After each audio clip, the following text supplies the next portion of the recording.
anymore. That's No, no, it's so nice to see people without masks. I mean, Maskless. it's so nice to see all of the faces. You have to brush your teeth. That's always good. Yeah, brush your teeth. Yep, you get to appreciate the small things in the pandemic. That's right. Okay, well, Jonathan, I'm gonna depend on you a little bit here. We got 6. Oh, I heard a ding. I don't know what the ding is. I think we're live. We can start whenever you want, Vivian. I'll let other folks in as they arrive, but we are at the appointed time, I would say. Okay, I would agree. If you guys don't mind muting yourselves, and then when I call on you and call you out, we'll get going. So we're live. So welcome to the monthly meeting for the Pat Conroy Literary Center in partnership with the South Carolina Writers Association for our open mic. It is February 11th, 2021. We've got a nice lineup of writers this evening, to be topped off by Josie Olsfig, our featured reader this evening. And it's a packed few days ahead of us. I was just taking a look before we got together. We've got Abe Lincoln's birthday coming up tomorrow, Valentine's Day, President's Day, Mardi Gras, Ash Wednesday. Someday there'll be an impeachment vote. And until all of that passes, or just for this evening, let's just relax, enjoy whatever refreshment you have handy, and we'll enjoy some wonderful work this evening. So with no further ado, I'm going to pick on you, Niles, right off the bat. Yeah, there you are. So I'm not sure what you have in store for us this evening, but we look forward to it. Okay, this will be interesting because, hey, everybody, I'm Niles Reddick. If you don't already know me, I don't, some of you are new. I don't remember some of you. This is a piece, it's a short piece, a flash fiction piece titled Ice Storm. I wrote that this morning after we had an ice storm last night. And I had gone outside in my flip-flops to take pictures of the snow, the ice, and fell down. But anyway, I didn't write about that. I just decided that I would write about an ice storm based on some memories I had. So this is titled Ice Storm. And since I just wrote it today, I've only read through it a couple of times, so there may be some mistakes. And I may change it. I may even throw it in the trash. Who knows? But I hope you get something out of it or like it a little bit. Local weatherman Aiden Hargett certainly wasn't the best weatherman we'd seen through the years, but at least he looked somewhat professional, wore the same blue suit with shortened pant legs that made him seem taller. We'd seen him at the grocery store, and seemed to have a nervous energy that was more of an attempt to hide his lack of knowledge about meteorology more than anything. On television, he'd dart from one screen to another, which looked fancy from a living room recliner. But if one visited the studio, I'd gone there on a senior's tour, one became aware of archaic cameras on rollers, a movable fake wall that held big screen televisions, and cheap office furniture that was out of range of the cameras. If the camera did a close-up, what viewers noted was makeup covering former teenage craters, sweat beads on the brows waiting to drop like the first signs of a storm, and teeth that needed the invisible braces that came on as a commercial right after the weather report. When Aiden said storms from the west were moving in, temperatures were dropping, or the S word might be a possibility, people emptied the shelves of dark and light kidney beans for chili, every loaf of bread except seeded rye, and every size jug of milk in the cooler except buttermilk. In fact, we had come to suspect the grocery store chain might be paying for ads in exchange for mention of snow in the forecast. typical business quid pro quo was alive in medium-sized towns as much as it was in Washington. Insurance companies also supported the station since wrecks increased and claims rose in anticipation of bad weather. In fact, we'd noticed community members define their lives by tragedy of bad weather. Mama had her first stroke back in '94 during that tornado. I got pregnant in that ice storm back in '06. Or the best one, we'd overheard one woman tell another by the dog food, my first wreck on the interstate overpass in the snow of '86, when I closed my eyes, let Jesus take the wheel and skidded half a mile into the ditch. My wife had told me later, once we were in the frozen section, that Jesus probably did take the wheel and kept her on earth because he didn't want her to begin with. When Aiden played down the National Weather Service predictions of an ice storm on his report, talked about a little sleet with snow, the grocery stores emptied stale stock and insurance claims rose. But when the temperature dropped rapidly below freezing and the thunder and lightning came, we could hear the ice hitting the roof, the sidewalk, and the patio furniture. We knew we might be in for an ice storm, so we filled the tubs with water, made sure we had firewood, and brought out extra blankets from the cedar chests. Though our neighborhood and the suburbs had underground utilities, I told my wife we could still lose power if the lines outside the neighborhood came down. The next morning, we could see our breath in our house, cooked a pot of coffee over a fire, and listened to the wind break limbs encased in ice. A blanket of white covered everything, and the ice was beautiful, particularly when the sunlight shone bright. We watched kids sledding in the street, saw a golf cart slip and slide into a mailbox, and one SUV in four-wheel drive jump a curve and hit a fence. We stayed in and made do for 3 days until the temperature rose above freezing. The electricity came back on, and we could call our grown children and grandchildren and let them know we were fine. We'd survived COVID and an ice storm. We were too old to get pregnant. We weren't stupid enough to get out and drive, and we were relatively in good health. But we knew our luck would one day run out. We can always tell people we had the best cup of coffee in the ice storm of '21. But when we watched the weather again on the nightly news, Adrian Hardgett was gone. We heard there had been so many complaints about his having downplayed the ice storm that he'd been fired. A month later, we saw him selling cars when we had the Prius serviced. He was wearing the same blue suit, his pants just above his shoes, like what we used to call floods. And I thought it was fitting since he'd been a weatherman. The end. Thank you. Fabulous. Hope you enjoyed it. I found a couple of mistakes. You mean as you were reading, you found a couple mistakes? Yeah. I'm like, Like damn, say- I should have called that this morning when I was rereading it about 3 times, but Do not throw that away. That Okay. No, I don't. that's And by the way, now, congratulations. I don't think I can remember the last time I logged on to Facebook and you didn't get 25 stories published on it. no, let's have it for Niles. Yeah. yeah, thank And- you. And lines like Jesus didn't want her in the first place, are the reason why. Yeah, that just kind of came to me. I'm sure I've heard my mother say that. So Oh, it's great. It's excellent. Thank you. Niles, I got stunned for a minute there when you said I was pregnant, and I thought, wait a minute, is this fiction or is this what's Niles saying there? That was great. And we just had a big snowstorm up where I'm at. So I cooked some coffee on a Coleman stove inside my kitchen this past weekend. So I totally get it. So yeah, I saw the pictures, Vivian, from Jane Upshaw posted some beautiful snow pictures of their place up there where you are. yeah, well, we lost power. So thanks for reminding me. Okay, so Phil, do you think you can get us out of a snowstorm and take us somewhere else, please? Hey everyone, thank you very much for inviting me to this gathering. Great short story, by the way, that was fantastic. Don't throw that out.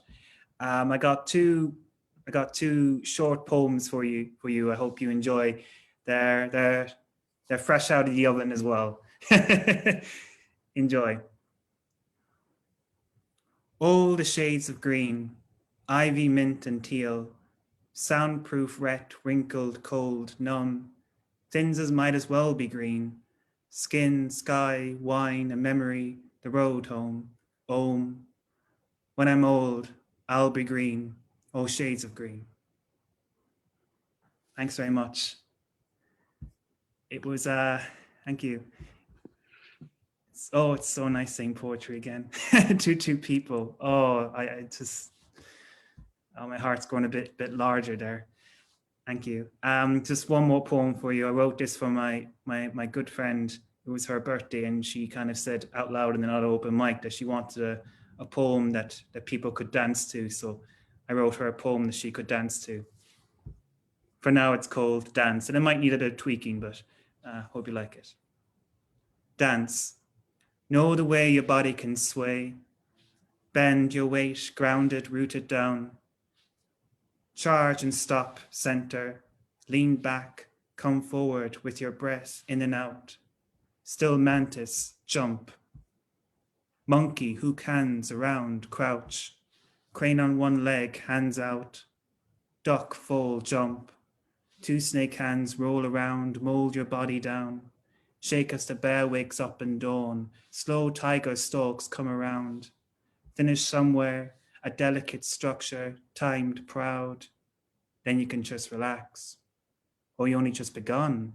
Move in the color of turquoise, or turmeric, teal, tangerine. How do you dance in the day? Is it different from the night? Or do you go with your thought, or do you improvise? Excuse me.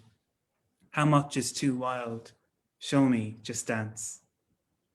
Thank you very much for listening. Oh my God, that was just beautiful. It was, first we went from green into dancing. Teals. We have a mantis. That was beautiful, Phil. Thank you so much. You took us right out of Niles's chilliness into this whole other stratosphere. Very, very beautiful. So yeah, thank you. Thank you. Very, very nice. Yeah, and share with us the next time. Yeah. Okay, well, why don't we, how about Robin Prince Monroe? Would you like to follow up next after Phil? And we're trying to alternate a little poetry with, I don't know if you'll be reading from children's. I have a surprise. I'm starting to write for big people some. Okay. What age group? So big people or what do we? People. Not Kathy Bradford, not Kathy Bradford then, okay. Yeah, this is an opening to a short story. And it's brand new, like some of the other stuff tonight. The diner had been there since the early 50s. It was the one place that could take Betty to back before. It sat next to a brick-paved road. The historical bricks had saved it from demolition or worse, decay. The suffocating city had grown up around it, imposing new buildings filled with the latest in urban eateries, threatened the stubby diner like aggressive weeds threaten the rose. Betty turned her classic Aqua Buick into the white parking lot. She could hear the oyster shells crunch under the tires, a sound that gave her a feeling of happy anticipation. Dimitri's flashed in neon red, then blue. Fine food in large black block letters signaled the owner's intent, and according to the regulars, the truth. When they were young, they called it the spaceship. The silver prefab building still gleamed in the hot Florida sun, though the years had tarnished its worn edges. Betty felt a bit tarnished too, with edges of her own that were deadly sharp when she needed them to be. She climbed out of her car, closing the heavy door with some effort. Her feet were familiar with the lime parking surface, but her heels occasionally caught, slowing her as she approached the wood-slat steps. She opened the door, removing her sunglasses as she entered the dining room and a different world. Flatware clanged against thick white china. Voices rumbled around like a steady bass guitar. Laughter tinkled into the air, mixing with the smells of char-grilled meat, grease, and apple pie. She glanced around the familiar space. A waitress looked up at her and signaled that she would help her as soon as she finished taking an order. Betty knew this waitress couldn't be the one that served them the night she had told him. For one thing, she would have to be older, and this skinny girl had a youngish face and dark stringy hair. That night, they had had the blonde server, Jimmy's favorite. Over the years, she had noticed that diner waitresses looked all alike. Maybe that's because she never really looked at them like people. For goodness sakes, she needed to change that. Waitresses are people, just like grocery checkers are. When she checked out her customers at the Piggly Wiggly, they would look through her as if she was just an extension of the cash register. The last time she saw him, she was dressed to the hilt. People didn't look through her. They looked her up and down. Betty squinted as she searched the booths, then stopped and took a breath. There he was, sitting in their favorite booth, the one that Elvis had sat in after his first concert in Tampa. He looked up at her, gave her a furtive smile, then motioned for her to sit down. That was some beautiful place setting, Robin. You've got us right where we want to hear more. I love the oyster shells and the Piggly Wiggly. I'm glad you fit the Piggly Wiggly in there. And how we look at people. It was really, really nice. So good luck with writing for big people. And Thank you. waitresses and diners. Yeah, thank you. Well done. Good luck. Thank you. You're welcome. How about Emily? Emily, I think you have an announcement to make too. I didn't bring it in. I thought maybe you'd want to give people a heads up about your upcoming workshop. And yes, yeah, thank you, and thank you for sending out that mass email. I really appreciate you. Sure, you're welcome. So some of you know June Lab is on. She and I are co-facilitating a workshop, Love Across the Pages, Writing Poetry of Love and Desire. It's a 3-part workshop. It's going to start the 24th of February, and so it'll be every Wednesday. Those 3 Wednesdays, two Wednesdays following that, 6 to 8.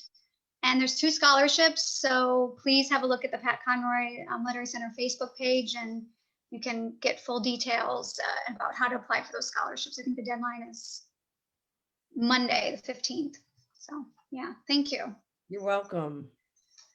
Okay, so this is a poem I had gave you guys the first part of the first section last month. I was gonna say 2 weeks ago because time has no meaning now. Last month. So I've actually completed it, and it's been in workshop. So I'll give you the full thing now. And it has a lot of those themes that we're gonna discuss in that workshop and play around with and write poems around: love, desire, loss, all the good juicy stuff. Okay. A whale made of felt. 1. In a sun-splashed room full of harpoons, we glide along with a crowd, gazing at rusted shanks and barbed mouths, harpoons the length of my arms, legs, my torso, mounted on walls or under glass. A woman cuts in front of me to peer closer at the intentionally soft iron, twisted by the will to survive. I lose you just when I feel I can't take another harpoon. I step into a champagne light that cups a life-size sperm whale, floating off the floor, suspended by invisible cables. I hear a fizz when I get close, sense the heat of the orange sweater you carry. Where have you been? My blood keens to my fingertips, a song of longing for scars on the soft cream body that cannot be touched, the faint smile on the horizon of lips as if near extinction never happened. A rope stops us from going under, where I most want to stand and look up, where sex and birth and shit happens, we could be crushed. We keep following the line around the whale, talk about the early spring, pines erupting, yellow pollen on our cars, your deflated quiche at lunch. On our 3rd lap around, you confess you are a Boy Scout.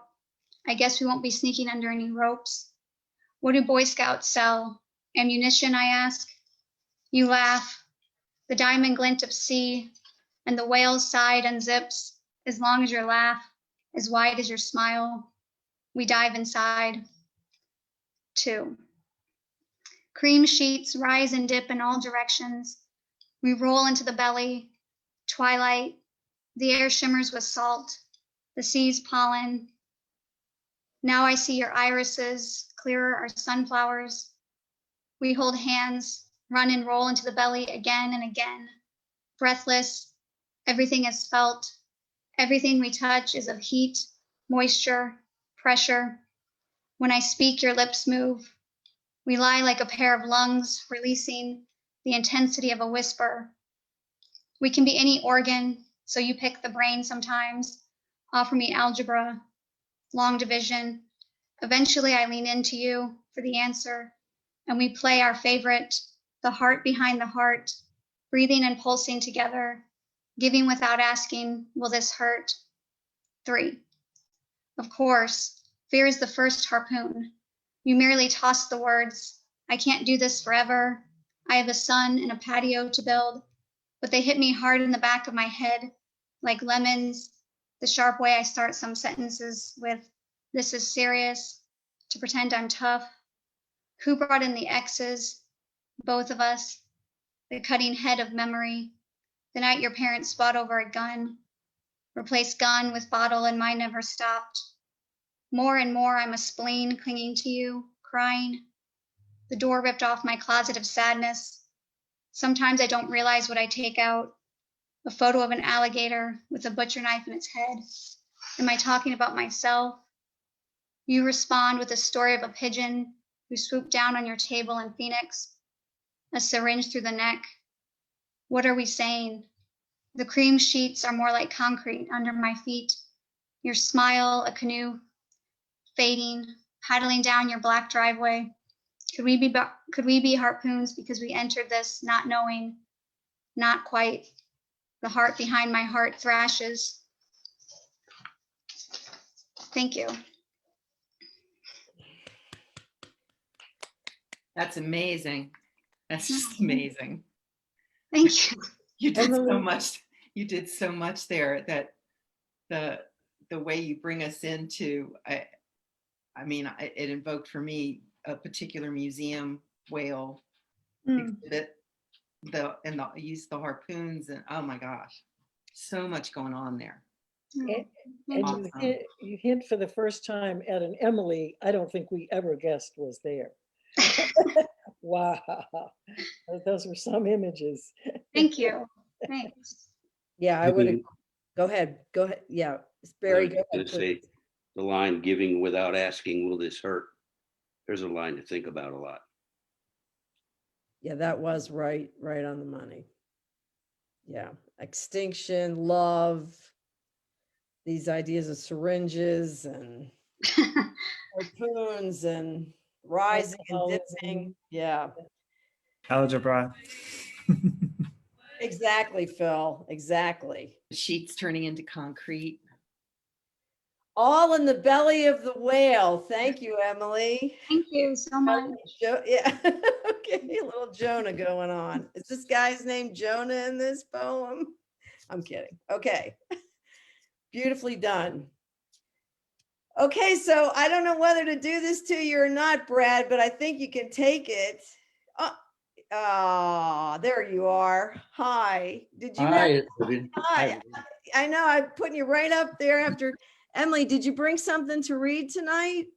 I did actually, and this is if we had a scale, this would be on the other side of the scale of, No, of Emily's. No. Well done, Emily. It's a tough act to follow. I'm not even going to try. So this is out in another place. So this is some flash fiction that I thought was timely given everything that's going on. Maybe you can understand it. It's pretty short, and I have just another short piece. This is called Elevator Pitch. In this episode, a middle-aged couple from Kansas get on the elevator at the ground floor, Roxanne explained. And just before the doors close, our two contestants slip in. They're totally nude. The title frame for the video vignette came up on the conference room presentation screen. Elevator pitch, pilot episode 1, Get Naked. Inspired by their own lustful 22-floor elevator tryst at a Nouveau Film Festival, Roxanne and her part-time boyfriend, Lance, thought about what other crazy debauchery could happen on a quick trip up an elevator. Elevator pitch, the resulting idea for a reality TV series, now had the attention of well-funded producers. In this pilot, the contestants have 52 floors of elevator time to convince the Kansas couple to get naked and join them at the nudist convention happening at the hotel, Lance told the calculating producers in the room. The cash prize money is reduced for each floor they pass before the contestants succeed, he said. Watch what happens. Wry smiles broke out among the producers, but they were measured and restrained. Roxanne and Lance glanced at each other with a deer in the headlights look. Shit, they're not sold, Roxanne whispered as the video was finishing. Which one should we present next? We may only have one more chance. What about the farting video? Hilarious. Or the swingers segment, even crazier. No, Lance murmured. We got this. Just show the one with the proctologist. Remember, these are the assholes who made that ridiculous Apprentice reality TV series. Oh my God. And I'm gonna just, and you have another thing to read? Yeah, I have just another one. This will be flash poetry, maybe. Okay.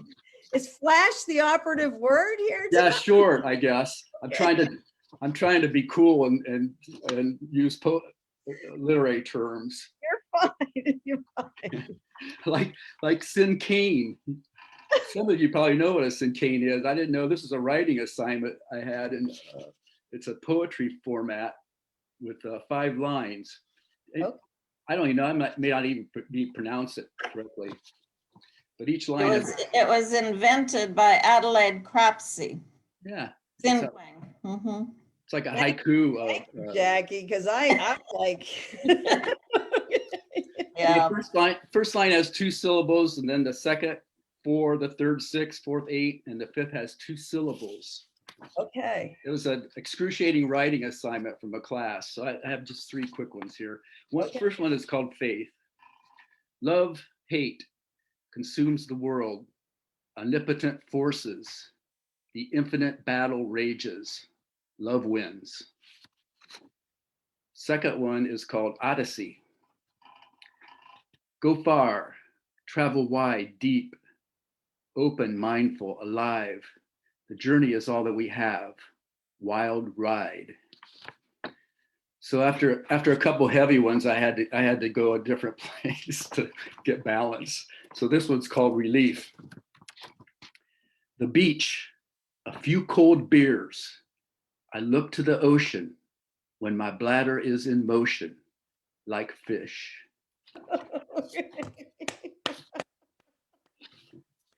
Well, that was like a spicy reading here tonight, Brad. That was really,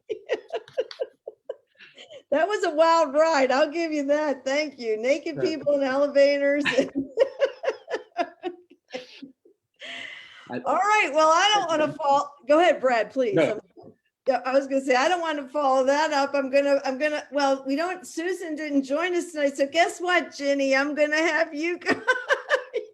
Okay. Thank you, Brad. That was really fun. That was fun. Oh, Jenny, you're on mute, sweetie. You're on mute. Yeah. Hi. Okay, I'm on mute.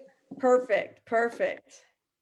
Okay, so I wrote this piece after I'd signed up and I knew I had to have something that was under 3 minutes. So that was my motivation. Okay. It's called Private Property. It's a verdant glen, or maybe it's called a glade. I'm not sure I know the difference, but it's quiet, exceptionally quiet, except for the birds. I can't identify all the various songs, but I definitely hear the dusky rat-a-tat-tat of a pileated woodpecker. And there's the gurgling drone of a waterfall. It's spring, so the flow is more intense than usual, but it's no gusher, no Niagara, only the bubble of water slipping over rocks worn smooth by eons of rain and April defrosted ice. Right now, trillium and early violets are shooting up. But by the moss-covered boulders that have been hanging around since a moving glacier left them behind, other native plants with whimsical names, Jack in the Pulpit, Lady Slippers, and Dutchman's breeches, play hide and seek between ferns and fallen limbs. Beyond the waterfall, there's a thicket of mountain laurel and wild rhododendron, ready to erupt into fuchsia bloom. It's not always spring here. Sometimes it's autumn, and there's the taffeta crackle of crumbled leaves underfoot. The sugar maple turns brilliant red and sasses the cornflower blue of the October sky. The squirrels make mad dashes up trees, and some of the bared branches reveal their nests, a motley collection of dried grass, twigs, leaves, and bark, all cradled 20 feet up in the elbow of an oak. It can also be a crisp, sparkly winter day with snow like fresh-washed laundry draped over shrubs and undergrowth. The white-tailed deer leave their cloven hoof prints embedded on the trail. Near the creek, which still flows under clear shimmer of ice, I spy the raccoon's five-fingered salute planted in the snow. The glen can be any season I choose, as it lives in the northwest corner of my brain. I can bring in the flowers or the deer, the color of the sky, the brightness of the sun, or the deepness of the shade, but I always do provide myself with a small waterfall and stream. I own this quarter of my mind. I attach the lock, and I have the only key to my secret niche. I tack up this sign, private property, no trespassers allowed. In my father's house, there are many mansions, and in my house, I have this room, my chapel in the woods, my altar of living water. If I feel knuckled down, collapsed under personal grief, I have my refuge. Here I breathe, I revive myself in its clean air. I do not buckle under, I endure, I prevail. Wow, Jenny, that was way different. That was It's great. different today. Yeah, thank you. It was beautifully, yeah, a lot of beautiful imagery in there. Yeah, I'm sorry, Jane, did you want to say something? Oh, I just said charming. Yeah, it was And then- amazing. Yeah, now we know Ginny's secrets. But you're not getting in.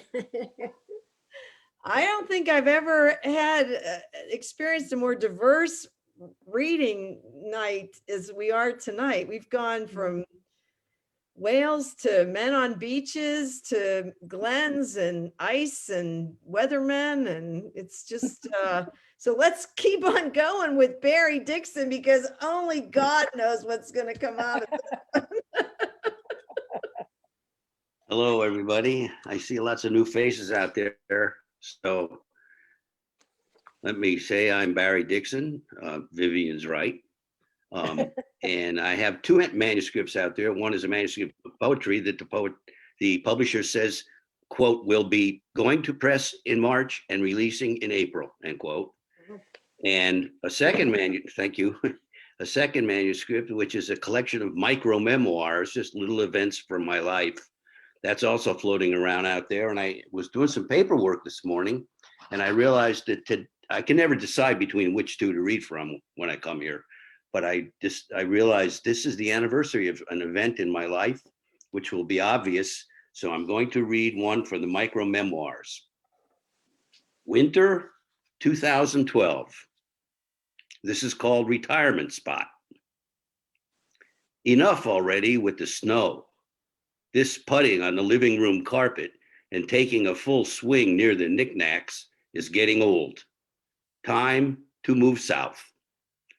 So began the wandering. I would pick a spot, do some research, find a realtor, and spend at least a week. First up, Fort Lauderdale. Perfectly fine area, but it left me with a question. Why do I feel like I'm still in New York? Next, Charleston. Now there's a cool city, lots of culture. I love that there are no skyscrapers, and the restaurants, wow, among the nation's finest. If I retire here, I'll be 300 pounds in no time. Still, I had my first definite maybe. Next, Myrtle Beach, land of 100 golf courses. But as I drove around, I found it hard to focus on the road. So much reading to do. Baby on board, insured by Smith & Wesson. Either pass or get off my ass. Stay 100 meters back or you will be shot. On to West Palm Beach. You could have a very comfortable retirement here. Activities, music, cuisine. It's just that I don't know what. I never did figure out what wasn't clicking for me in West Palm. I spent the final days looking forward to next on the list. Hilton Head Island. Now you're talking. Originally a pine plantation, I loved the way they didn't clear the trees to build. They cut holes in the woods and dropped the houses in. The environmental consciousness impressed me. Like, you better not shine a light on those cute baby sea turtles scrambling toward the ocean. I believe the punishment is life in prison or the death penalty. But what most impressed me, what propelled Hilton Head to the top of the list, was their response to McDonald's. Application approved, but no arch. Now that's telling the world we ain't screwing around down here. One last contender, Naples. Stunning. It's built around a kind of abbreviated Rodeo Drive. Magnificent shops, sidewalk cafes. One evening I stood in the middle of that main drag and thought, you know what? I could live with this. I played several top drawer Naples courses, then heard there's this private club that opens to non-members every Thursday. We're talking several $100, but what the heck? I was there to really experience the place. I drove down the tree-lined entrance. Geez, what is this, Augusta? To the posh clubhouse, where they paired me with two members, Cal and Robert. We awaited our turn behind the first tee, me alone in my cart. I don't think they knew I could hear them chatting in theirs. Robert, you know, Jim lost over $390 million on that deal. Cal, thank God Jim can afford it. I felt myself longing for Hilton Head, where the millionaires are a lot poorer. And so I returned to that island where I love my house and the sea turtles. That's a great one. That's a great, thank you, Barry. So that's how we got you down here. Yes. And Hilton Head has never been the same. I just That's right. Yeah. Yesterday was the anniversary of that decision. Well, happy anniversary, Barry. Thank you. Hey Barry, what's the micro memoir concept? That sounds really interesting. I've never heard. They told me that doing memoirs is an extra challenge if you're not famous. So the title is Barry Who? 33 Unforgettable Micro Memoirs from Someone You Never Heard of. And it's just 33 little stories, events from my life like this one and some wilder ones. And they have nothing to do with each other. And that's it. Barry is an inventor of his own genre. That's right. Might make you famous. Exactly, Phil. That's right. Thanks, Barry. That was really delightful. Okay, and we're glad you're here. Thank you. I'm glad to be here. So to follow Barry, the pendulum's gonna swing and we're going to Brooke McKinney down there. We're glad you made it, Miss Brooke. Everybody's waving at you. Hello. Glad I could make it. Yay. Sorry you had some trouble. That's okay. I always have trouble one kind or another. Well, then I won't even ask you what you're going to read this evening. We'll just let you take it away. Okay. I'm going to read fiction tonight, which I don't think I've ever done. Oh, hold on. I was trying to. Oh, there we go. Light. I'm going to read a small fiction, a flash fiction piece. It's called Baptism. Jack leaned over in Dwight's face. I'm going to get that spot next to Mama in the cemetery. You just watch. No hell you ain't, Jack. I already told Mama I was going to be buried next to her. That don't mean shit, Jack said with a cigarette hanging softly between his lips. I'm going to be the first one to go, so I'll get that spot next to Mama. You just watch, brother. You're going to be buried next to Daddy. Won't that be something? Forever resting next to a man who won't love you underground more than he did above it. We will see, Jack. Jack grinned, lit another cigarette, and stood up, brushed some dried mud off his knees. He had gotten drunk earlier in the night and came across on some folks having a revival under a tent in the graveyard. A man without teeth came up to him, mumbling something in Jack's ear. He took Jack over to a hog trough full of water, planted his right hand on Jack's chest, all 5 fingers pushing him backwards into the water. Jack's arms and legs waved as water rocked its way out of the trough, splattering the dirt and rocks below. From far away, it looked like Jack was drowning. He came up, swinging his fist, and afterwards he fell to his knees, gasping for air, bent over with his hands digging into the earth's muddy warmth. He knows how precious air can be. It reminded him of Vietnam as he looked up at the moon just barely peeking through the tall pines. He let out several grunts before he broke into a laugh only a creature in the night could understand. He brought himself to stand and reached for his pack of Winstons in the front pocket of his button-up plaid shirt, but the pocket was torn. And with the kind of vision a man gets in a war, he saw his cigarettes floating in the hog trough. He laughed. Huh. Well, ain't God good?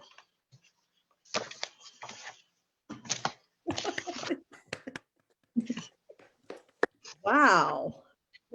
You just threw me off here. Yeah. No, it's a little bit of fiction for you. A little bit of baptism and cigarettes. Yeah, those two go great together. Apparently. Well, I enjoyed it. I think I need to hear it one more time. Thank you, Brooke. That was great. Phil, yeah, Phil's giving you. Yep, go ahead, Phil. High five. Okay, thank you. So we'll follow with some poetry, I think, with Jackie. Or are you going to surprise me too and say, okay, no poetry. I'm gonna do flash. Go ahead. It's definitely poetry. Okay. Okay. But I did bring in a little surprise because since Brad brought up the Cinquain, and Adelaide Crapsey happens to be one of my research interests along with Charlotte Perkins Gilman. I wanted to I looked up this triad, it's called, and I think probably when you hear this, you might remember it from grade school. These be 3 silent things: the falling snow, the hour before the dawn, the mouth of one just dead. That's Adelaide Crapsey's, the inventor of the Cinquain. That's one of hers, most famous. Thank you for that, Jackie. That gives us some perspective. That helps Brad too, I'm sure. You know, the professor in me can't miss the chance like that. I'm humbled. I have 3 poems. I would call them love and anti-love poems. The first one is, I think, something we've all experienced in our love situations. What goes unsaid. What goes unsaid overflows this poem. It bulges and leaks, threatens to explode. What goes unsaid piles up like cars in a junkyard, started with an old Buick in 1956. What goes unsaid fosters like a dream deferred, makes one sick, makes one angry, makes one wonder if all that goes unsaid could ever be said.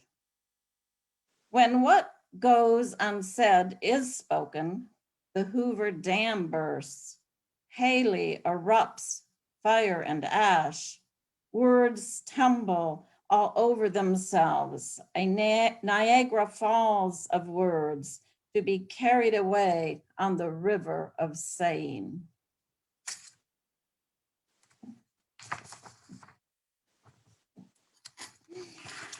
And this one is exhumed from many years ago, so it's pre-pandemic sonnet.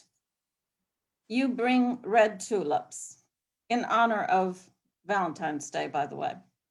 You bring red tulips. Somewhere a 787 jets over the sea. Passengers pick at caviar, sip champagne. They plan stops in France, Spain, and Italy, rail trips to Oslo, cruises on the Seine. Some folks meet in penthouses in Monterey, cocktails before the latest act downtown. Some women shop Saks and Tiffany's by day for rubies to complement evening's gown. But here you bring to me your love, as open as red tulips in your hand, deep and rich as the centers of blue, yet vibrant as the reddest bloom. Although I feel it rather strange, there's little in this life that I would change. That was a beautiful ending. That was beautiful. Thank you. Yeah. And this last one is a sonnet remix. And this was one of the prompts in for Poem a Day. How could I love you? After Elizabeth Barrett Browning. How could I love you? Let me count the ways. My eyes could ignite a longing in your soul, like a call from the distant horizon. My words could open your heart like 100-year moth orchid blooms under the full moon.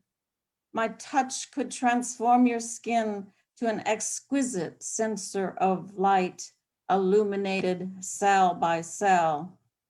My kiss could make a mist rise around us, like that from hot red earth after a tornadic hailstorm pelts her with smooth round ice.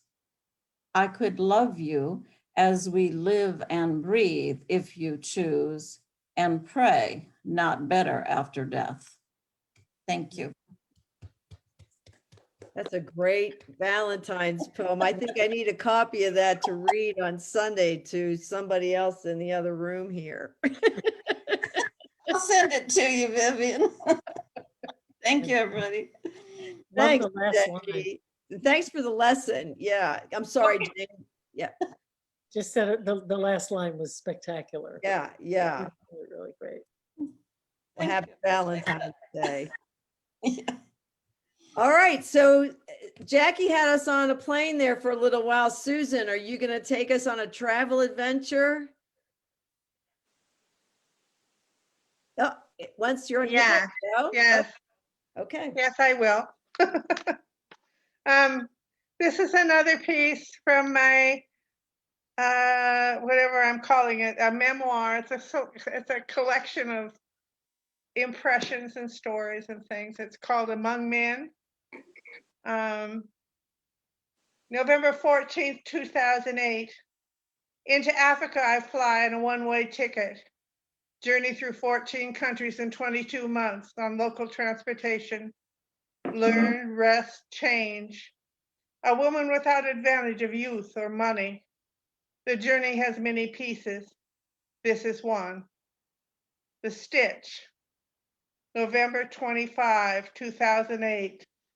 Tazer, an oasis in southwestern Tunisia, on the northern edge of the Sahara. A red dirt path slopes up to a palmeraie of 1,000 palms. The walk loosens the stitch in my right side, a painful nuisance these last 2 days. Sun shadows kaleidoscopes through thick palm fronds. Tangled paths lead to ancient, untended gardens of an abandoned marble palace. Gleaming, columned terraces face the vast Sahara. Long ago, Berber caravans to the Mediterranean took refuge on this empty rolling sand. I hear lifting rhythms of herded North African slaves. 1,000 camels pack gold powder.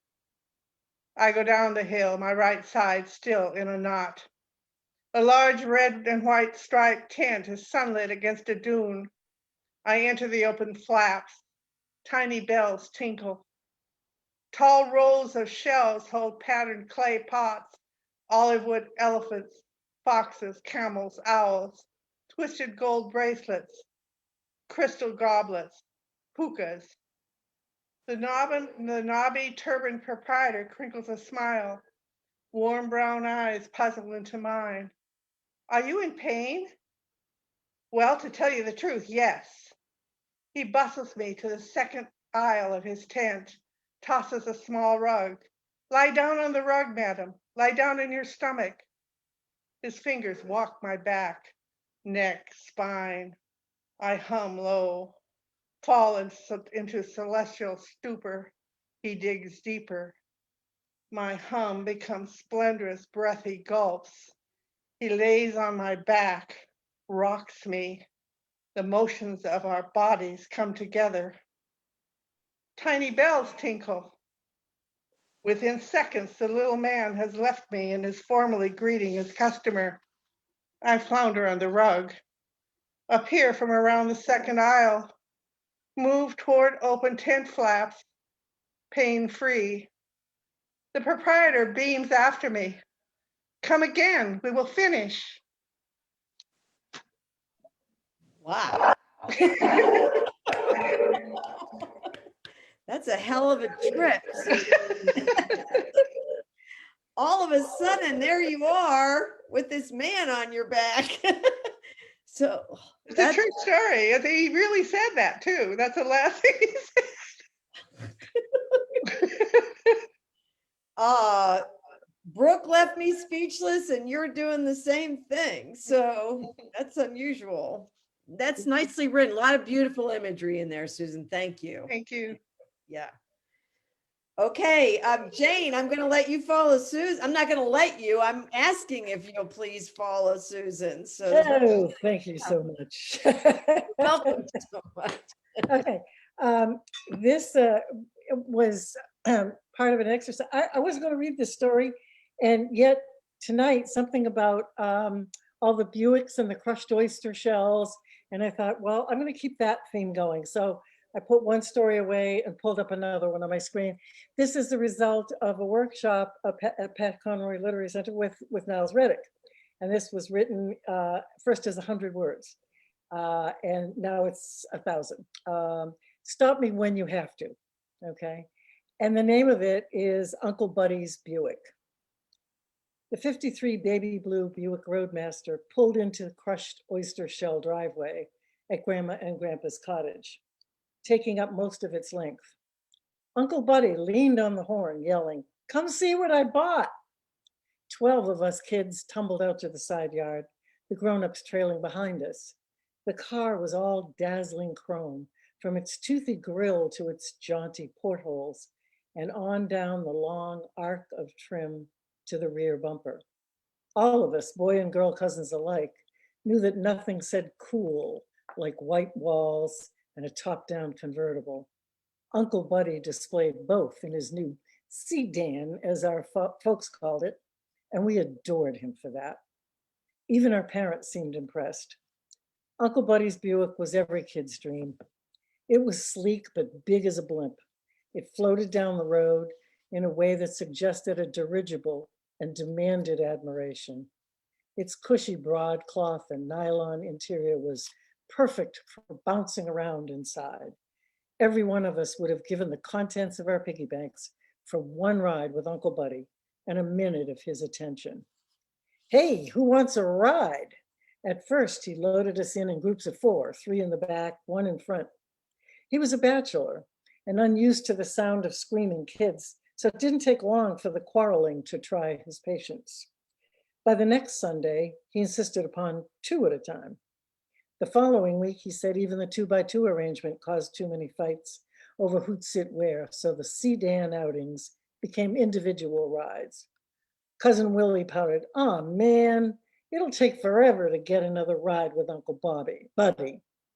Regardless of the odds, we continued to queue up and vie to be chosen whenever we heard the crunch of crushed oyster shells on a Sunday afternoon.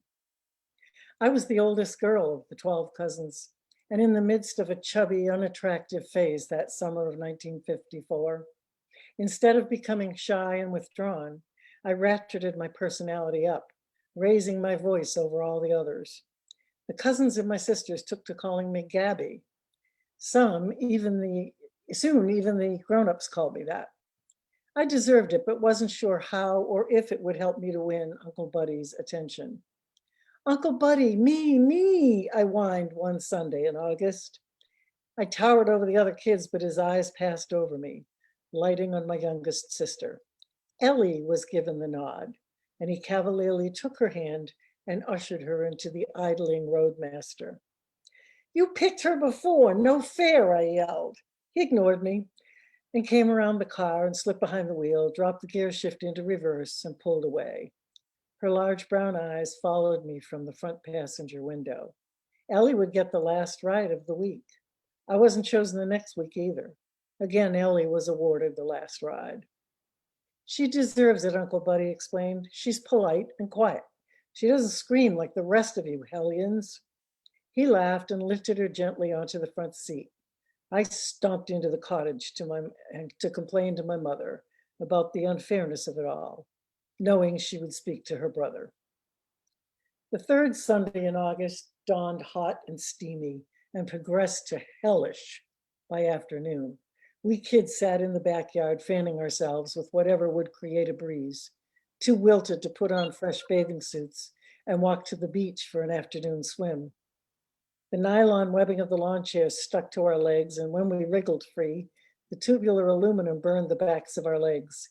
We took turns lying on the grass under an anemic sprinkler, and no one talked much.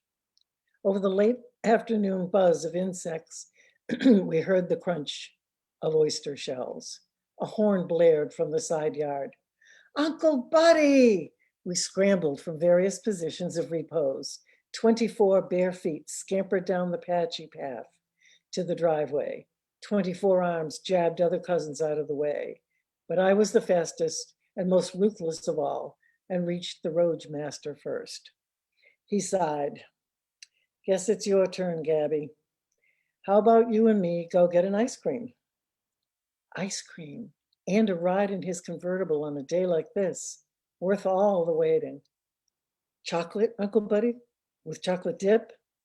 "Whatever you want, Gabby." He didn't open the door for me. I figured it was too hot to get out and come around.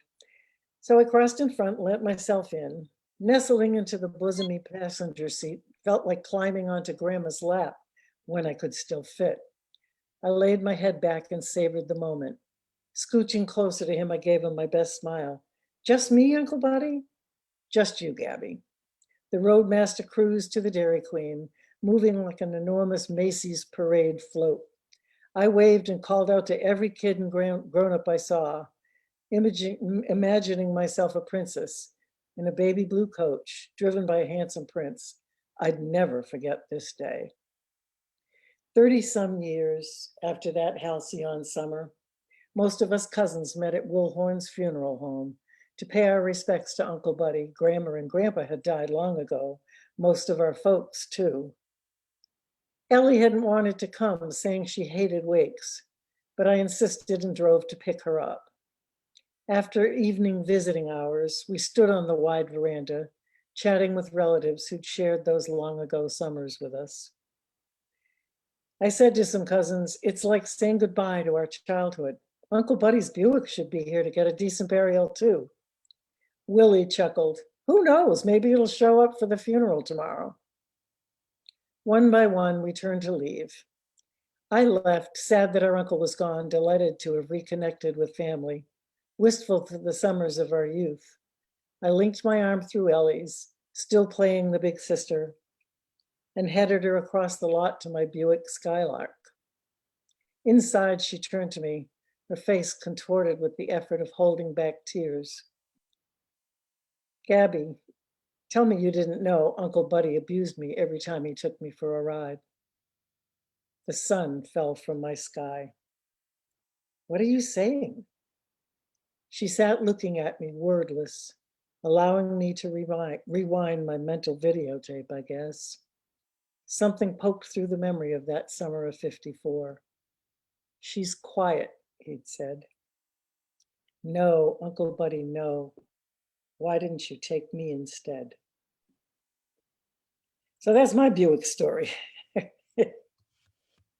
That was really well written, Jane. Tough story, but really well done. Thank you.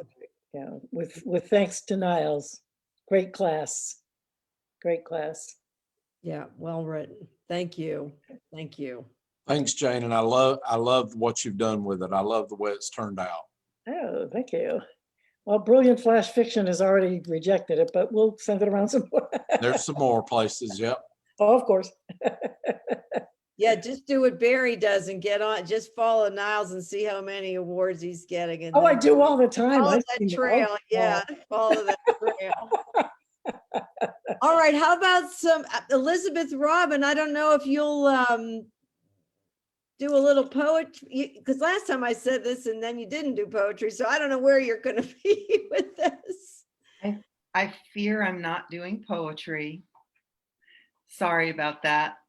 I am at the end of drafting a story, a memoir, Travels with Byron, which is about a trip I took in 2018, me and my dog in a camper.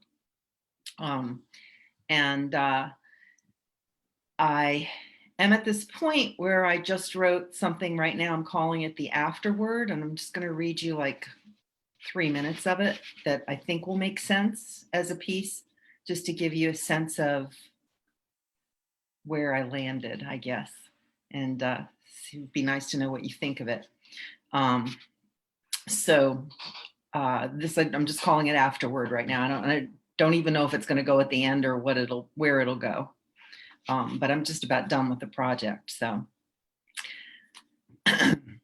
tired from a morning at the beach, early afternoon packing up for a 4-hour drive to beat sundown to public storage where I can drop my camper and go home, I am triumphant as I back her into a little spot on the first try, dead center between the lines. I don't even bump the curb, am snuggled 1 inch inside. I've got this. Hurrying to shift equipment so I can get home, I race through my checklist, slip the security lock over the coupler when Omen 1 stares at me. The little key that will unlock it has broken off at the top. Taking out the camper again means tackling that. I have no idea how to solve this, but I just shrug, unworried. That's tomorrow's challenge. When I open the kitchen to grab all the refrigerated food, however, I'm greeted by a few more challenges. The microwave has dropped through the ceiling above the sink again, busted out the supports, and hangs there midair. And the electrical connection, a screw popped, suspends from the opposite wall. I find the screw, drop it in the container for loose ends. Something jostled the kitchen big time, and now I face my third repair of that microwave, and then some. But it's dark now, so I leave it as is, lock up, and head home. These are tasks for another day. I don't know when or where in 2018 I found this person I now am, but she showed up somewhere between that first trip to Congaree National Park and that last stop in the Smokies.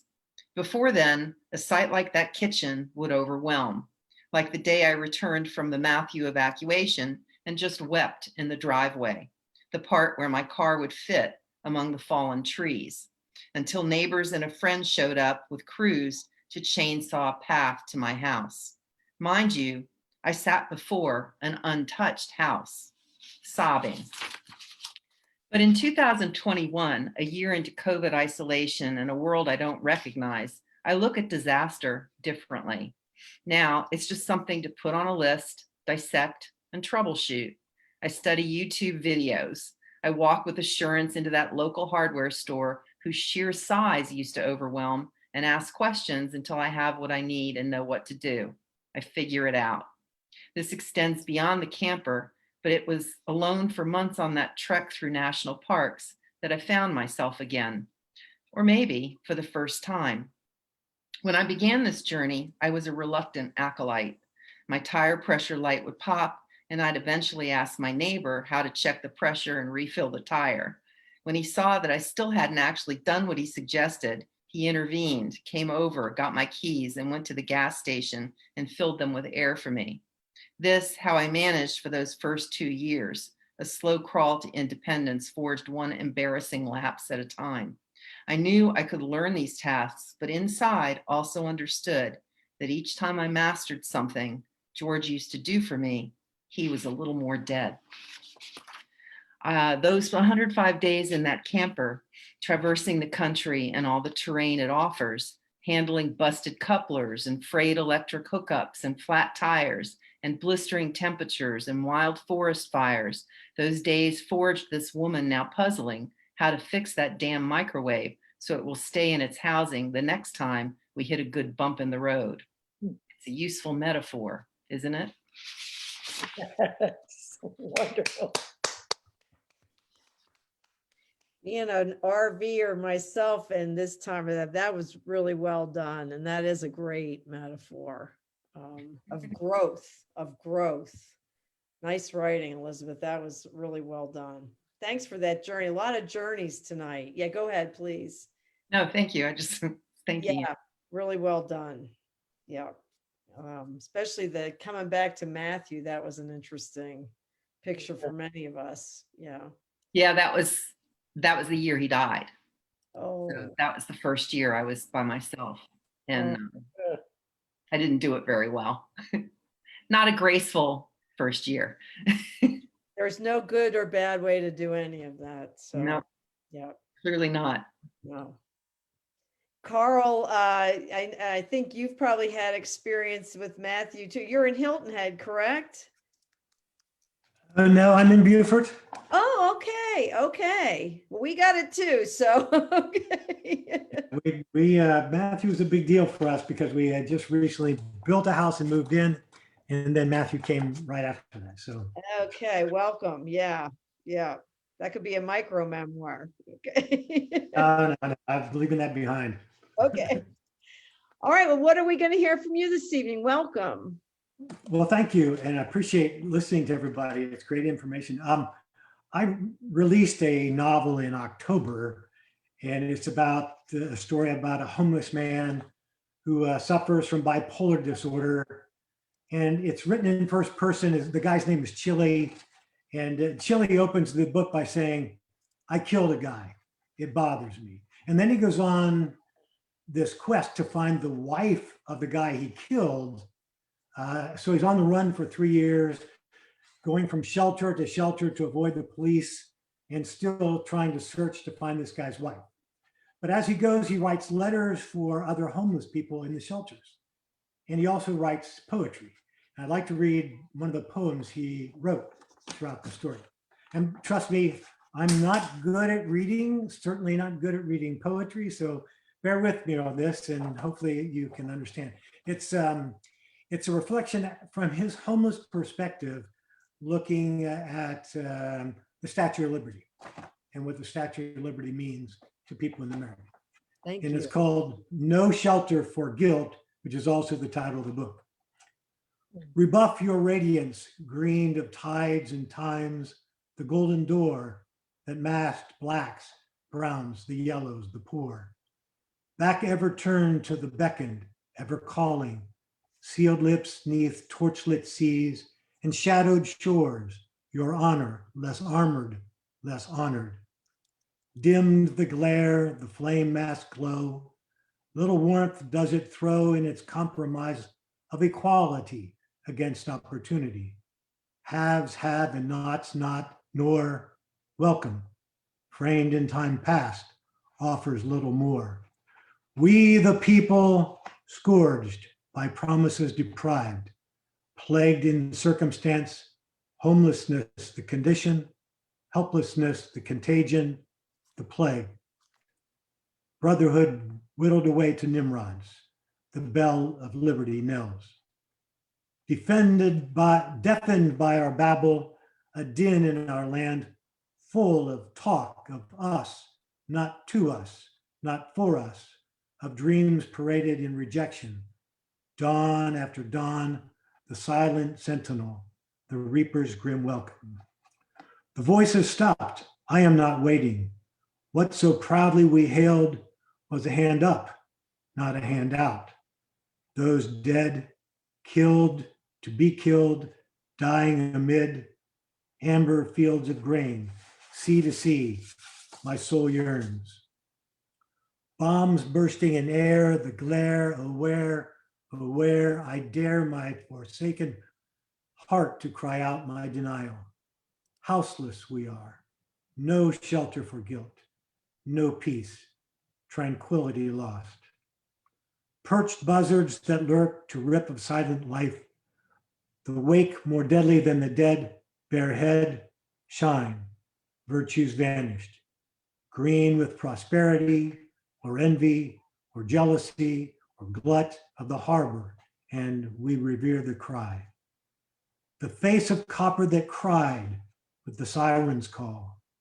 Black on white cars, red bulbs on top. The shadow of death walks beside me, wisps of voices in my ear, voices that tell me it's time for us to fear, time for us to fear, time for us, time. Say two. Yay. Carl, that was amazing. That's Chile at his best, trust me. Yeah, well, alias Carl, so very well done. Thank you. That's there was a lot of great alliteration in there as well, and the imagery is just really amazing. So well, he has quite a backstory that some of that comes out in the story, but yeah. That's give us the title one more time. No Shelter for Guilt, I wrote. Correct. No shelter for guilt. Okay. All right. Well, good luck with your book, and come back next month, please, and read more. That would be terrific. I'm working on a musical. I have lots of projects. Okay. Well, we'll take singing. You can sing or No, but I don't need to. I have to learn to write and read music and all that too, but that's a project. Okay. Well, good to have you. Thank you. Barb, do you have anything for us tonight? Hello. Yes. Okay, cool. Short piece. Yes. Last time I did a poem on a beehive, and I don't know if you can see this. Yeah. That's the beehive. And now I have an article on the beehive I'd like to read. Nature is all around us in South Carolina. Stepping outside, we observe nearby flora and fauna, allowing us, and sometimes forcing us, to use all our senses. Hearing the chirps in the trees, smelling the scents of the seasons, tasting the bounty that grows, feeling different textures under our feet, and seeing the alluring and sometimes disturbing landscapes created by atmospheric pressures doesn't take much effort on our part. But look further, nature will come alive in even greater detail. Recently, a friend called and asked me to look at a site high in the trees in front of her lowcountry home. What I saw looked like a very large bath mat caught in the crook of a dead black oak tree. What she saw was a horse saddle, but what it was a beehive so large and unprotected that it had all the neighbors stumped. Did scout bees get lazy and confused when choosing their building site? Could the colony survive through the winter? Why was the hive built in the open without some protection from the elements? These questions were buzzing around in my head as I began a quest to find out what happened. After reading books and articles and asking bee experts, the only answer I found was because sometimes it just happens. Nature is great like that. It spurs a curiosity in us to provide ideas to what we may use to improve our lives, to challenge us to create something similar or of different value. Humans have declared ourselves superior to the natural world for quite some time. But at one time, we were of nature, not in nature. Whatever you believe, nature has always been quite spectacular and a great learning tool. When outdoors, take a look around, bend your knees and watch the ground. Lift your chin and look to the sky. Nature is helping us survive, inspiring us to create, pleading with us to come closer to our natural state. Learning from bees over the 20,000-year relationship humans have had with the insect has given us more than sweetness, food, medicine, and candlelight. Studying bees reminds us of the importance of teamwork, being efficient, knowing and playing our role, evolving and being open to change, communicating well and staying engaged with others, being a lifelong learner, living within our means, being a servant leader, and resting intently to recharge ourselves. As we allow ourselves back into nature and encourage others to do the same, we can restore, reconnect, and re-examine what we came to think was ours for the taking. Let the beehive be a sign of the fragility of life and the endless possibilities of thriving and surviving when we work together and live a life of peace rather than a life of domination. Yay. Barbara, that was really beautiful. Thank you. And I needed to hear that tonight, so thank you. Sounds like an essay we should see in print someplace. Yes. Thank you, Brad. That's what I'm hoping some publications think too. With the poem, the combination of the poem and the essay on it would be interesting. Yeah. Ah. That is a great idea. Right, Barry, thank you. I'll see what I can do with that. Send it to Sun Magazine, Barb. Sun? See what happens. The Sun Magazine, yeah. Okay. I'll do that. Thanks for the tip. With poem included, that's a good idea. Yeah, that's and the photo too. And the photo. They publish photos. So. In black and white. Black and white, yeah. All that stuff. The TV show, everything. All right, well, we're coming to the end of our evening, so I'd like to introduce our featured reader to everybody who's been patiently waiting through all this wonderful, wonderful work this evening. It's been really a lovely, lovely night. Thank you all. Josie Olsfig is a new Southern author who lives in the Sea Islands of Beaufort, South Carolina. In the past year, she has published 2 books, both of which are on the Gullah culture of West African slave descendants living in the coastal Carolinas. Her children's book, entitled Growing Up Gullah in the Lowcountry, has been well received and is available through the Smithsonian Institute in Washington, D.C., and local vendors. Her historical novel, Gullah Tears, The Enslaved Souls of Charleston, was released in November 2020. Congratulations. Thank you. And is set in antebellum Charleston. It is currently being adapted for a miniseries.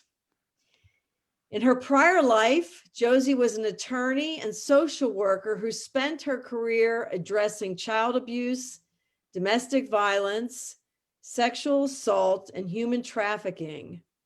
Her call to service was spurred by early life experiences growing up in poverty in the inner city. Josie experienced a great deal of hardship, strife, and violence, and subsequently felt called to serve others.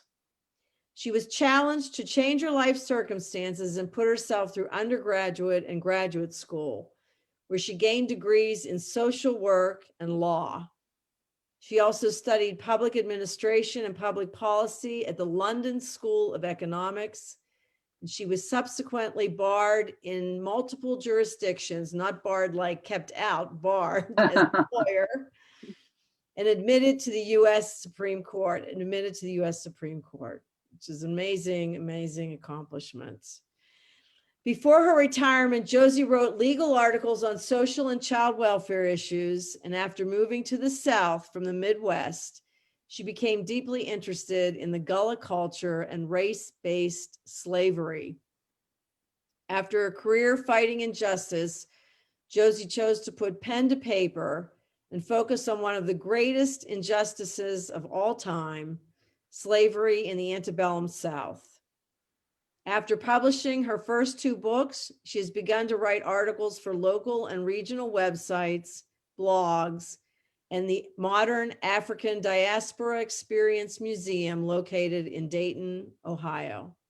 It is my pleasure to introduce Josie Olsfig. Thank you. Thank you.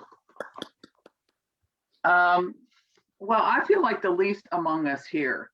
I feel like I'm not really a writer. I'm more of an amateur historian.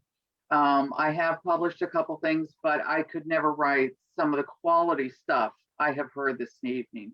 And it's really been a privilege to sit among you because I just could not write that quality of things. If you bear with me for a couple of minutes, I feel it's important to tell a little bit about who the Gullah people are.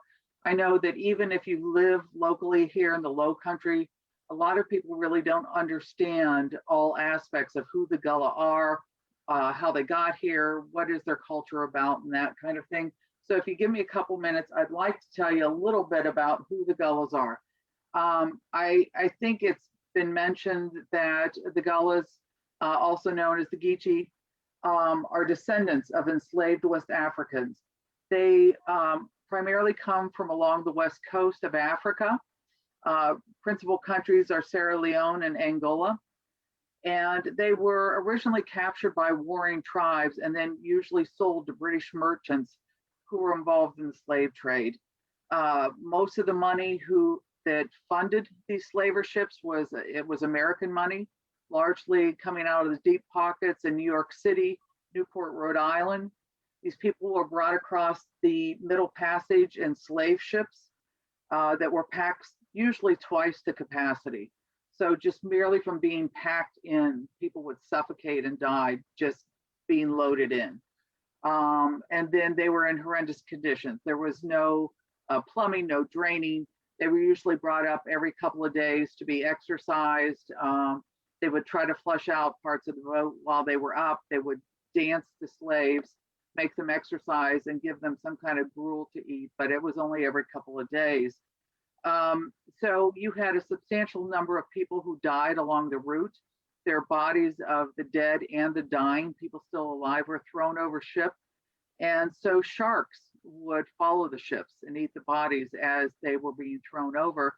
And in fact, we now have scientific evidence that's come out that the migration patterns of the sharks were altered because of this food they would eat of the dead bodies being thrown over.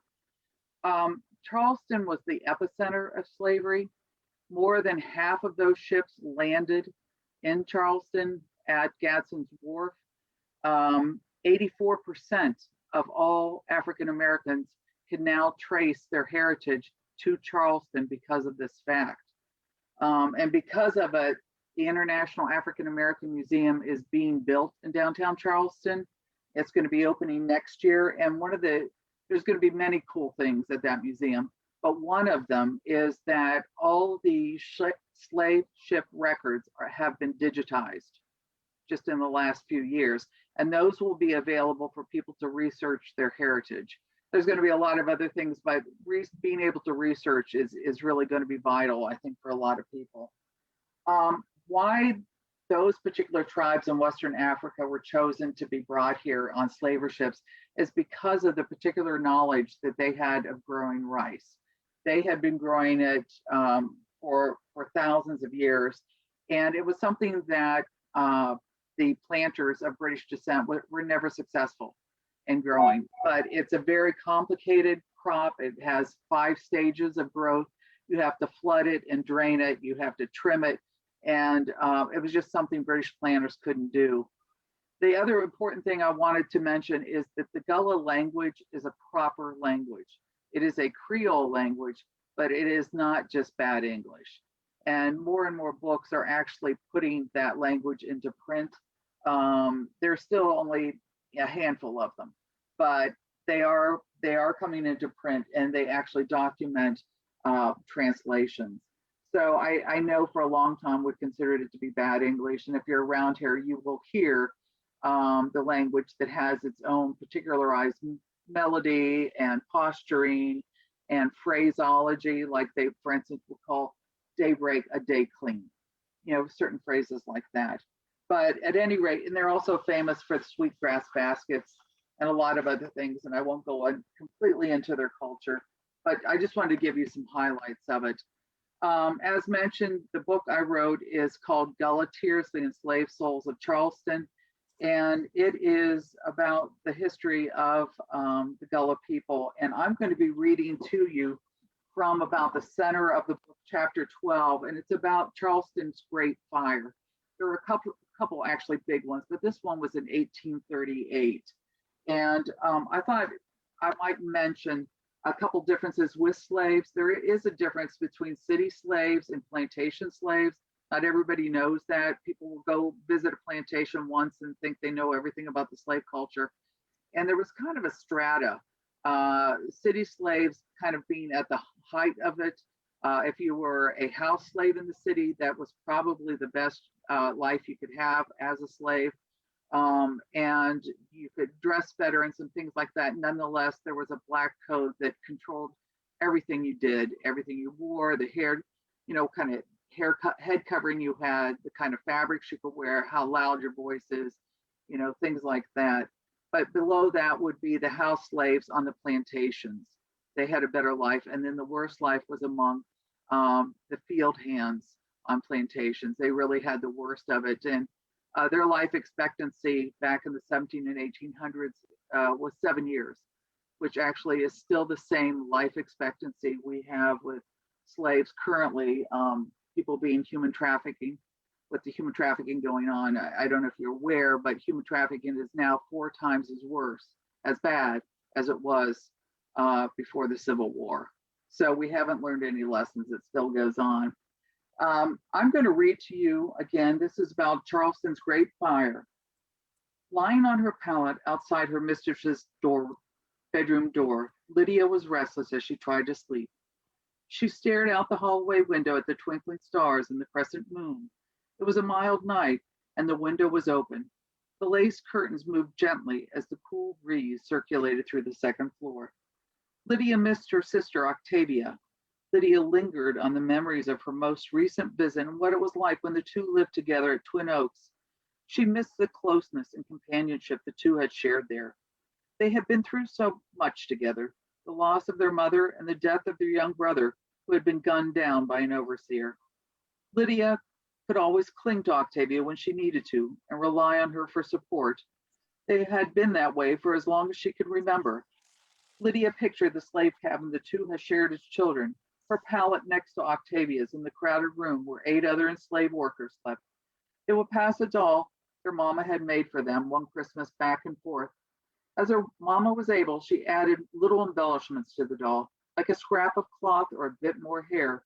As children, most of their evenings had been spent outside at the wooden tables umbrellaed by craggy oak trees. It was much too crowded in the one-room slave cabin to play. Out by the trees, there were fragrant odors and room to move and patches of soft grass. Lydia drew in a deep breath as she reminisced about playing outside as a child, seduced by the sweet smell of honeysuckle. But she was suddenly jarred from her thoughts. She detected the smell of smoke. Lydia twitched her nose as she sniffed the air to take in the pungent, woody odor. It wasn't the type of odor she recognized as being from a cooking fire. It smelled more like lumber or an outbuilding. She was seized with panic as she realized there must be a house fire nearby. Moments later, she heard the fire bell ring and people shouting. Lydia sprang to her feet and rushed to the window. She stuck her head out, looked up East Bay Street and saw great flames reaching skyward. The nighttime wind seemed to whip it, driving flames from building to building. The low, monotonous clang of the fire bell persisted as people poured into the street. Men bounded from their homes in their nightclothes, stopped momentarily to pull on boots. Lydia grabbed her wrap to cover her shift and pulled on her shoes. She knocked on the missus's door while frantically pulling on her wrap. What? What is it? Inquired the missus. What time is it? Lydia's curt reply was, fire! Lydia bolted back to the window and saw the flames enlarging.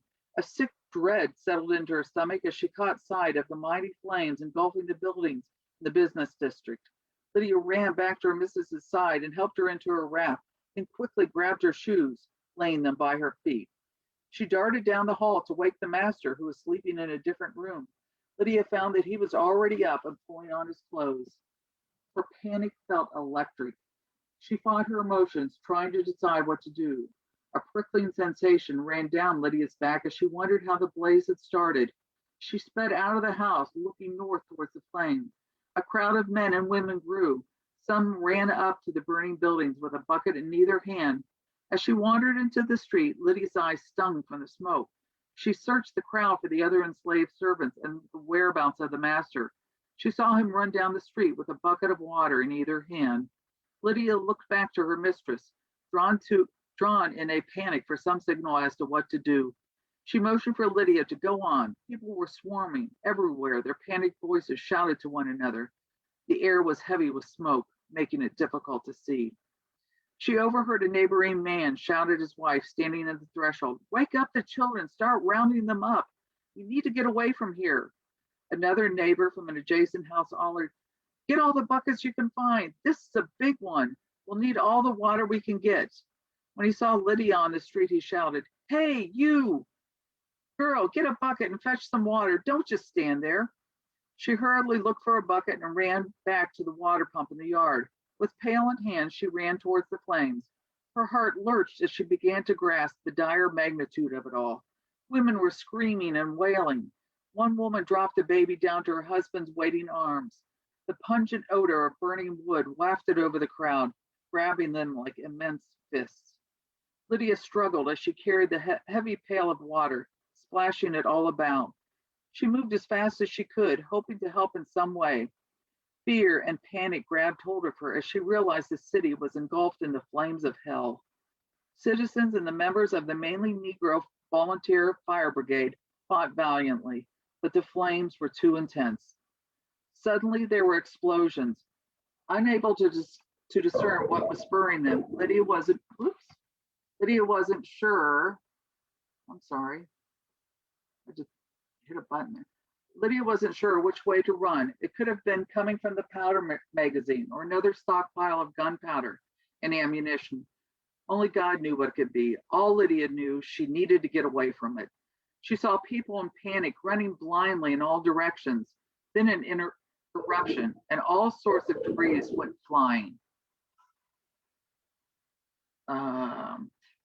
Lydia gazed at the pandemonium, stunned. At a momentary standstill, she saw a small white gown fly by her, and a flash of blonde hair followed. When the concussive blast waves temporarily stopped, she heard an odd yowling sound, a low, guttural, keening cry, almost like an animal in distress. It made the hair on her neck stand on end and caught the breath in her throat. She turned to discern what the noise was, then realized it was coming from a young mother, bent over her small, blonde-haired daughter, wearing a white linen nightdress with blue ribbons. Her legs were gone. The mother held her hand over her mouth, trying to contain her horror. Lydia moved towards the woman, but, unsure what to do, simply stood next to her, barely touching her shoulder with her fingers, unable to say a word. All the woman could do was stand frozen. The child was obviously dead. Blood poured from where her legs used to be, with bones sticking out from under her nightdress. Her tiny slippers lay nearby. Lydia watched mutely. Minutes later, two men with a stretcher shuffled past. They lifted the small, limp body onto a stretcher and covered her with a blanket. One man nodded to the now wailing mother, saying, "Sorry, ma'am." Lydia glanced at the child's diminutive slippers, a body blow that stole the breath from her, thinking of the great loss the woman just suffered. Unable to do more than squeeze her shoulder, she moved on. The crescendo of explosions climbed to a heart-stopping pitch. Lydia froze in place, waiting, bracing herself, and praying that the explosions would stop and not reach her. Not here, not tonight. She gritted her teeth, waiting to feel the concussion, but the explosion ceased. After a few heartbeats, she ran on, wanting to get out of the area.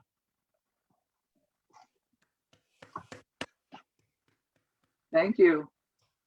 Wow. That was terrific, Josie. That was terrific. Thank you.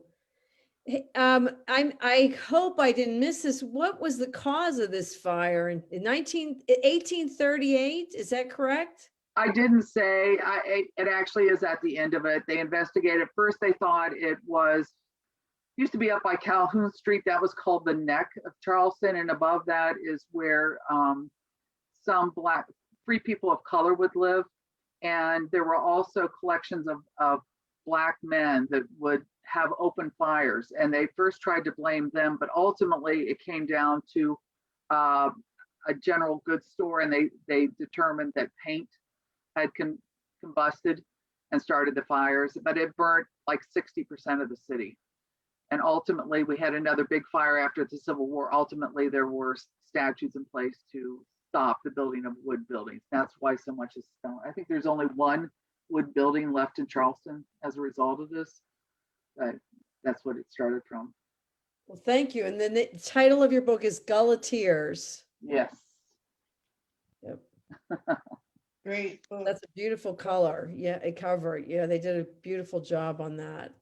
Well, congratulations. And I'm so glad that you had time this evening to share with us. Thank you. Yeah. Thank you. Yeah, great to be with you. And I know the night went longer than usual. We had a lot of readers, and but it was a really wonderful evening. And our next open mic is on March the 11th. 6 o'clock, so pencil it in. And Jonathan, thank you as usual for taking us through the evening and giving us the time and availability of you and the Pat Conroy Center. And happy February. I hope everyone has a beautiful weekend, and keep writing. Thank you. Thank Vivian. you. Thank you. Good night. Thank you. Thanks, Vivian.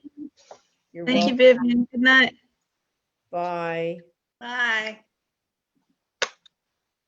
Happy Love Day. Oh, yeah, really? Let every day be love day.